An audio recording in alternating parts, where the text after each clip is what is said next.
It is Wednesday, January 21st, 2026. Hey there. So today we're looking at a stack of reports from TechWorld Bangladesh that, honestly, they paint a really specific picture of where the internet is heading this year. Hmm. It's not just about speed anymore, is it? It's about the architecture of trust. Trust is absolutely the operative word here. They're looking at three distinct updates. Right. A security overhaul in WhatsApp, a pretty fundamental change to how ChatGPT interacts with younger users, and then a hardware launch from Tecno that calls itself AI dependent. That AI-dependent phrase, that really jumped out at me. Me too. You know, we usually see AI-enabled or smart, but dependent. That suggests a total reliance. But, okay, before we get to the hardware, I want to start with the communication layer. Sure. We've got this report on WhatsApp rolling out IP Protect for calls. Right. And to be clear, this isn't just a minor patch. I mean, this is addressing a vulnerability that privacy advocates have been, well, shouting about for years. And the source mentions that personal security is the biggest concern for users right now. We all know about end-to-end encryption. That's table stakes. Oh yeah. If you don't have that, you aren't a serious messaging app. But this update is different. It targets metadata, specifically your location data during calls. It's the difference between protecting the letter inside the envelope and protecting the address written on the outside. That's a great way to put it. For a long time, the industry only focused on the letter, the content. But if I can see the postmark, I know where you are. So let's get into the mechanics here. The report says that usually calls are peer-to-peer. That's the standard for VoIP, right? Direct connection, lowest latency. Best quality, that's the trade-off. Peer-to-peer is efficient. My device talks directly to yours. The data takes the shortest path. Okay. But to establish that direct line, our devices have to do a kind of handshake, which means revealing our IP addresses to one another. Which for most people calling family is, irrelevant. My mom knows where I live. But we aren't just calling family anymore. It's 2026. We use WhatsApp for marketplace stuff, for business calls, for... People you just met on a dating app. Exactly. And in that peer-to-peer scenario, a technically savvy person on the other end can log that IP and get a pretty accurate geographical fix on you. It's basically doxing yourself just by picking up the phone. Yeah. So this IP Protect feature they talk about, it breaks that direct line. It introduces a relay. So instead of my phone talking to yours, my phone talks to a WhatsApp server, and their server talks to you. Ah, so you just see the server's IP, not mine. It's masking. It's masking. But wait, doesn't that introduce lag? I mean, we all know the pain of a delayed voice call where you're constantly talking over each other. That is the architectural gamble they're taking. The source notes this is designed specifically for privacy, which implies it might be an optional toggle.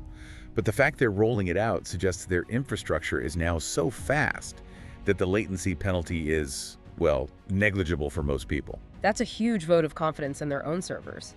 But it also signals a shift in what we expect as users. 5 years ago, if a call was crisp, we were happy. Right. Now we're asking, okay, the audio is clear, but am I invisible? We've moved from can they hear me to can they find me? Yeah. It's a natural evolution of digital anxiety. We want the connection to be intimate, but the location to be completely opaque.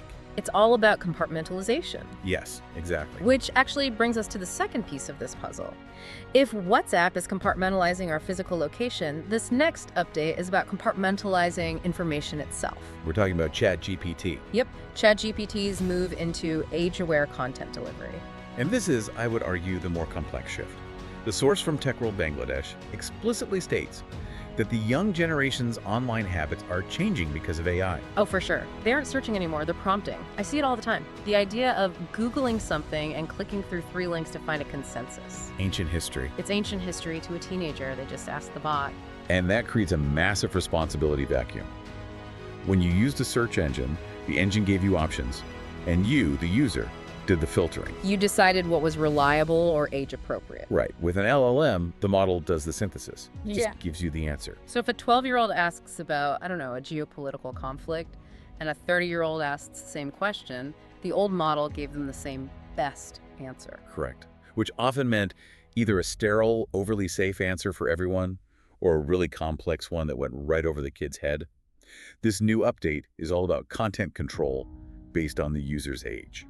So how big of a shift is this, technically speaking? Is it just a safe search filter, or is it actually rewriting the reality it presents? It goes deeper than Safe Search. Safe Search just blocks explicit keywords, images. This is about framing. Framing. The AI is essentially acting as a pedagogue, as a teacher.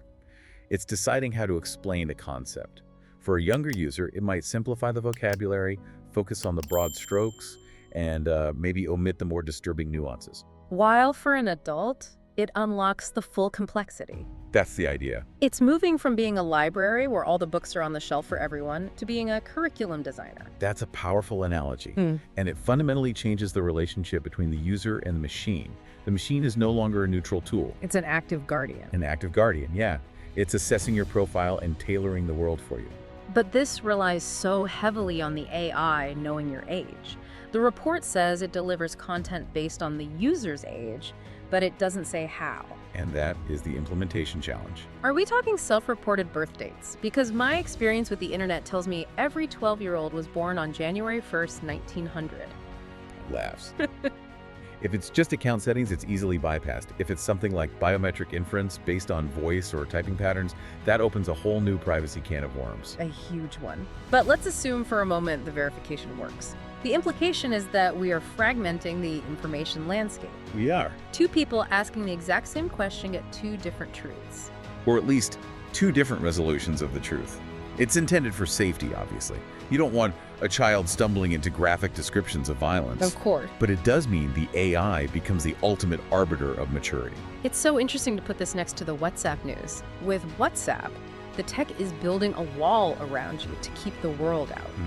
With ChatGPT, the tech is building a filter around the world before it lets it into you. One defends your output, your location. The other defends your input, your knowledge. Both are forms of digital armor. And both need some serious hardware to run on. Which brings us to our third source, the Tecno Megapad SE. The vessel. The vessel. Now, hardware launches, they happen every day. Usually it's just faster processor, brighter screen. The usual stuff. But the branding here, global AI-dependent innovative technology brand. AI-dependent. Let's unpack that, because to me, dependent implies a constraint. Like if I'm dependent on something, I can't function without it. Is this just marketing fluff? I think it's a bit of both, but the fluff points to a real trend. If a device is AI-dependent, it suggests the primary interface isn't just a grid of apps anymore. Right. It suggests the OS itself is built around an intelligent assistant that orchestrates everything. So the tablet isn't just a screen you tap on, it's a terminal for an agent. Exactly. And look at the context. This is launching in the Bangladesh market. It just shows how quickly this high-level tech is democratizing. This isn't some $3,000 niche device. It's mass market hardware, branded for the AI era. And the source mentions smart features and a big screen. Why the emphasis on the big screen in 2026? Because AI output is getting so much more complex. It's multimodal. If you're having a conversation with that age-aware ChatGPT, it might be generating charts or code blocks or images on the fly. And you need the real estate to manage that. A phone screen is just too cramped for a true co-pilot experience. Totally. If the AI is managing your schedule, drafting your emails, filtering your news, you need a dashboard, not just a little notification shape. That makes a lot of sense. And on the dependent part, I'd be really curious to see the specs on the NPU, the neural processing unit. To run these privacy features like real-time encryption or local voice processing for that AI, you need serious on-device compute. You can't send everything to the cloud, especially not if you're trying to hide your IP. So AI dependent might actually be a kind of shorthand for on-device AI capable. That would be my guess. It's hardware that's built to handle the heavy lifting of these protective software layers we've been talking about. It really feels like a complete ecosystem is forming. You have the hardware, the Tecno tablet providing the compute, you have the agent ChatGPT curating the world for you, and you have the transport layer WhatsApp masking your physical presence. It's a defensive stack. That's the theme I'm seeing here. The internet of, say, 2015 was all about openness. The internet of 2026, based on these reports, it's about managed access. Managed access. That's a polite way of saying we're locking everything down. We are. But we're doing it because the stakes are higher. Right. We realized total openness meant total vulnerability. Yeah. So now we're buying devices and using apps that promise to act as our buffers. It reminds me of the privacy paradox. We usually talk about it as, I say I care about privacy, but then I accept all the cookies. Right. But this feels like a new version of that paradox. Hold on. Well, to get the benefit of the AI, the age-aware curation, I have to be transparent to the system. I have to tell it who I am, how old I am, maybe even verify it. But to be safe on WhatsApp, I have to be opaque. I have to hide my IP. So I'm simultaneously exposing more of my identity while hiding more of my location. That is a fascinating distinction. We're becoming transparent to the machines. And opaque to other humans. Wow, yeah. Exactly. I'm telling the bot my real age, my deepest secrets, but I'm using a relay server so the person on the phone doesn't know I'm in Chicago. It's a profound shift in trust. We're transferring our trust from our peers to these platforms. We trust the platform to mediate the connection and the content. That is a lot of trust to place in 3 corporate entities. It is, and that's the risk. If the invisible shield of WhatsApp fails, you're doxxed. If the intelligent guardian of ChatGPT has a bias in its training data. Entire generations get a skewed view of reality. Yes. And if the AI-dependent hardware becomes obsolete or loses support, your whole dashboard just goes dark. The walls keep us safe, but they also fence us in. It really reframes how I look at these seemingly small updates. A toggle for IP Protect isn't just a feature, it's a philosophy. It's admitting that the open internet can be a hostile place. It is the digital equivalent of locking your doors. We used to leave them unlocked. Now we have smart locks, cameras, reinforced frames. The IP Protect is the deadbolt. And the ChatGPT age gating is like the parental control on the TV, but infinitely smarter. And significantly more subtle. You knew when the TV channels were blocked. Will a 15-year-old even know when the AI is softening the blow of a hard news story for them? That's the question. Invisible curation is so hard to critique because you don't know what you aren't seeing. Which is why digital literacy in 2026 isn't just about how to code or search anymore. It's about understanding the filters. It's about asking, why did the AI show me this version of the answer? We're running up against time, but I want to circle back to the listener. If you're sitting there with your phone, what's the practical takeaway from all this? The takeaway is to be active, not passive, about these settings.